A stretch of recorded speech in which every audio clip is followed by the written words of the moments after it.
Það er margur ósóminn í íslensku þjóðfélagi, en eitt af því verra sem maður hefur heyrt af í seinni tíð eru okurlánin sem kölluð eru smálán. Þetta eru smáupphæðir sem eru veitt fólki og af þeim eru dregnir miklir vextir og ef að menn standa ekki í skilum leggst ofan á lögfræðikostnaður og svo koll af kolli.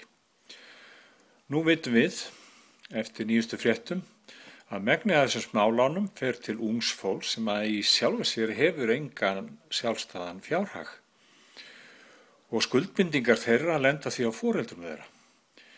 Þeir sem lánin fá, þessir ungu einstaklingar, nota þau auðvitað í misjöfnum tilgangi og sumir jafnvel nota þau til þess að borga vímuefni. Þegar að forráðamenn þessara fyrirtækja sem stunda þessa vafasömu iðju eru dregnir fram í dagsljósið, kemur í ljós að þeir skrökva bara, blákalt framan í okkur í fjölmiðlum.